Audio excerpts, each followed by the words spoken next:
ইমান ডিটেইলছত তাৰমানে ৰাম লক্ষ্মণ ওপৰত শংকৰদেৱৰ ইয়াতে আছে এইফালে ফাইলিং বনাই থৈছে। হেল্ল' ফ্ৰেণ্ডছ, মই দিগন্ত আহিলোঁ আপোনালোকৰ মাজলৈ আকৌ একবাৰ অন্য এটা নতুন ভিডিঅ' লৈ। স্বাগতম জনালোঁ মোৰ ইউটিউব চেনেল ক্ৰিয়েটিভ ব্লগছলৈ। আপোনালোকে ফৰেষ্টমেন অফ ইণ্ডিয়া যাদৱ পায়েং ছাৰৰ নাম শুনিছে, দশৰথ মাঝি মাউণ্টেইন মেনৰ নাম শুনিছে। আপোনালোকক চিনাকি কৰাই দিম মই আজি এনেকুৱা এজন ব্যক্তিৰ সৈতে যোনজনৰ নাম আপোনালোকে কাহিনী শুনা নাই, কোনো নিউজ চেনেলত দেখা নাই। তেওঁ অকলে এটা এনেকুৱা ধুনীয়া মন্দিৰ নিৰ্মাণ কৰি উলিয়াইছে যোনটো দেখা পালে আপুনি ভাবিব কি লেভেলৰ মন্দিৰ এইটো, আমি কিয় ইমান দিন দেখা নাছিলোঁ। মই দাউজাং যাওঁতে, ওদালগুৰিত যাওঁতে, পানেৰী চাহ বাগানখন পাৰ হৈ যাওঁতে হঠাৎ এটা মন্দিৰ দেখা পাই ৰখি গ'লোঁ। মন্দিৰটো দেখা পাই অলপমান মন্দিৰটোৰ অৱস্থা পাতি অলপমান জয়ী হৈ যোৱা নিচিনা হৈছিল। মই ভাবিছিলোঁ কোনো ৰজাৰ দিনৰ কিয় মন্দিৰ হ'ব পাৰে, সেই হিচাপে মই এনেই চাবৰ কাৰণে ৰখিলোঁ। ঘাঁহ বন গজি আছিল চবফালে। যেতিয়া মই মন্দিৰটোৰ ওচৰত গৈ দেখা পালোঁ ইমান ধুনীয়া মূৰ্তি, তেতিয়া মই কাষত থকা ফাৰ্মাচী এখনক সুধিলোঁ, বোলে দাদা এজনক সুধিলোঁ, বোলে দাদা মন্দিৰটো কোনে বনাইছে। তেওঁ ক'লে কি মন্দিৰটো ময়ে বনাইছোঁ, তেওঁ এজন ডক্তৰ। গোটেইখিনি মই আপোনালোকক দেখাই আছোঁ মোৰ এই ভিডিঅ'টো। ৰ'ব ভিডিঅ'টো আৰম্ভ কৰাৰ আগতে আপোনালোকক মই এটা সৰু ৰিকুৱেষ্ট কৰিব ওলাইছোঁ। আপোনালোকে যদি চেনেলটো এতিয়ালৈকে ছাবস্ক্ৰাইব কৰা নাই, প্লিজ চেনেলটো ছাবস্ক্ৰাইব কৰি দিয়ক। আপোনালোকে এটা সুবিধা দিয়ক মোক, যাতে মই আপোনালোকক এনেকুৱা ভাল টপিকৰ পৰা আৰু ভিডিঅ' দি যাব পাৰোঁ। চেনেলটো ছাবস্ক্ৰাইব কৰিবৰ কাৰণে কোনো পইচাৰ দৰকাৰ নহয়, আপোনালোকে জাষ্ট এটা বাটন দবাই দিলেই হ'ল, ছাবস্ক্ৰাইব বাটনটো। গতিকে সেইখিনি কৰি দিয়ক মোৰ কাৰণে, আৰু আপোনালোকে চাই থাকক। আৰু যদি কেতিয়াবা ভৱিষ্যতে বেয়া পায় তেতিয়াহ'লে আনছাবস্ক্ৰাইব কৰি দিব। ভিডিঅ'বিলাক যদি বেয়া পায় ডিছলাইক কৰি দিব, মই কোনো বেয়া নাপাওঁ, কিন্তু এটা সুবিধা দি দিয়ক যাতে মই আপোনালোকক আৰু ভাল কণ্টেণ্টৰ ওপৰত ভিডিঅ' দি যাব পাৰোঁ। আপোনালোকে চাই থাকক। চ' ফ্ৰেণ্ডছ, আহক ভগৱানক চিন্তি আৰম্ভ কৰিব ওলাইছোঁ মোৰ এই ভিডিঅ'টো। এই মন্দিৰটো আছে পানেৰী চাহ বাগিচাৰ মাজত অৱস্থিত পানেৰী গধূলি বজাৰ কমপ্লেক্স এৰিয়াটোত। আপোনালোকে গ'লে সেই চকটোতে দেখা পাব, বাওঁ চাইডে আছে মন্দিৰটো। এইটো গণেশৰ ভিতৰততো যোৱাটো বাদেই, গেটখনতে তাৰমানে ইমান ডিটেইলছত স্কাল্পচাৰৰ কাম কৰিছে।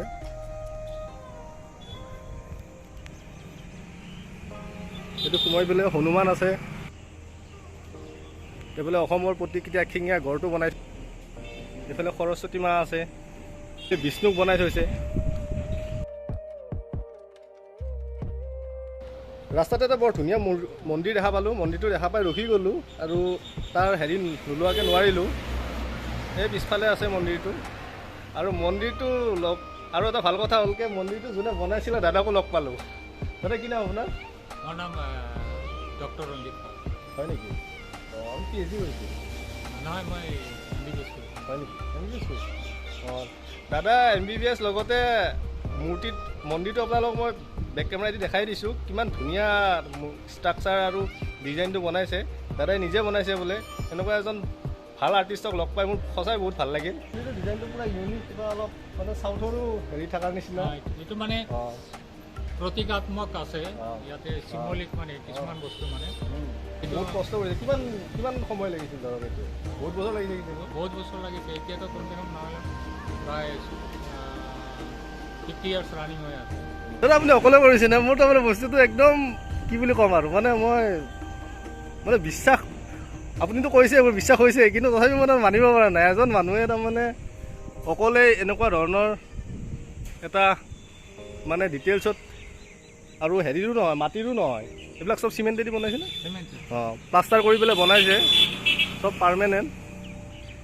কিন্তু এটা বস্তু দেখিয়ে দুখ লাগিল, বস্তুখিনি যি ধৰণে সংৰক্ষণ কৰিব লাগিছিল সেই হিচাপত হোৱা নাই। অলপমান বস্তুবিলাক জয়ী হৈ যোৱাৰ নিচিনা হৈছে, কিছুমান বস্তু পুৰণা হ'লেও। দাদাই কৈছে যে দাদাই ইয়াৰ সমস্ত খৰচ দাদাই নিজৰ হেৰিৰ পৰা বহন কৰিছে।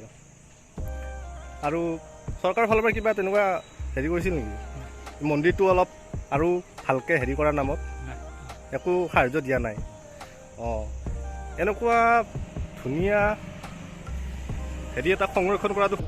চাওক না ৰাজকল, ডিজাইনটো চাওক, ওপৰৰ পৰা চাওক, কি সৰু সুৰা নিখুঁত বস্তুৰে ডিজাইনটো বনাইছে। কি ওপৰৰ মূৰ্তিবিলাক চকুৰে চালে বিশ্বাসে কৰিব নোৱাৰি যে এজন মানুহে অকলে এনেকুৱা ধৰণৰ মন্দিৰ এটা বনাইছে।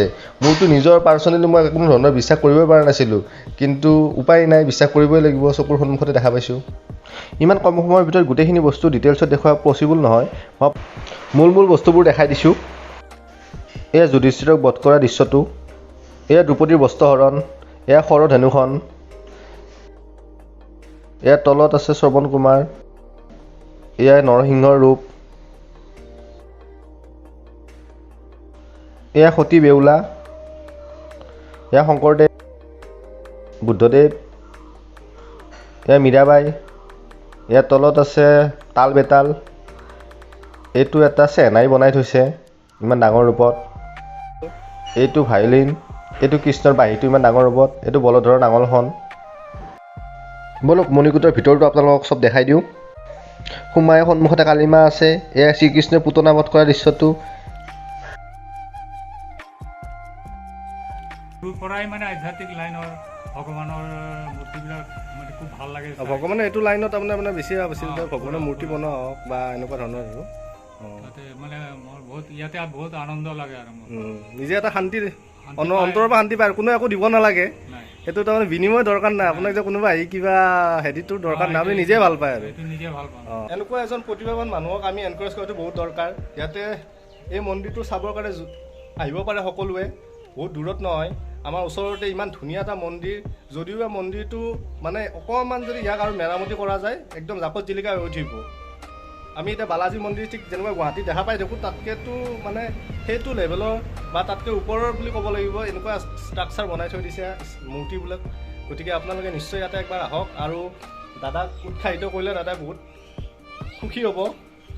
আৰু চৰকাৰকো মই অনুৰোধ কৰিলোঁ যাতে কিবা প্ৰকাৰে এই মন্দিৰটো ভালধৰণে সংৰক্ষণ কৰাৰ ব্যৱস্থা কৰক, কাৰণ বৰষুণ পানী চানী পৰি মেলি কিছুমান ঠাইত জয়ী হৈ গৈছে ইতিমধ্যে।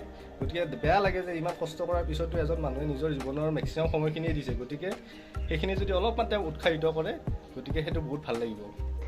কোনোবাই যদি দাদাক লগ কৰিম বুলি ভাবে, কাষতে এই ফাৰ্মাচীখন আছে, এই ফাৰ্মাচীখনত আহিলে তেওঁ লগ পাব। তাত তেওঁৰ মোবাইল নাম্বাৰ লিখি থোৱা আছে, তেওঁক তাতে কণ্টেক্ট কৰিব পাৰিব। গতিকে চাই থাকিব এইখিনি। যিমান পাৰে সিমান শ্বেয়াৰ কৰি দিব ভিডিঅ'টো, যাতে আৰু কোনোবাই তেনেকৈ দেখা পালে তেওঁক আৰু কোনোবা ব্যক্তিয়ে সাহায্য কৰিব পাৰে বা চৰকাৰৰ চকুত পৰে, তেওঁলোকে আৰু যাতে মন্দিৰটো জাকত জিলিকা কৰিব পাৰে। গতিকে সেইখিনিয়ে আৰু থেংক ইউ।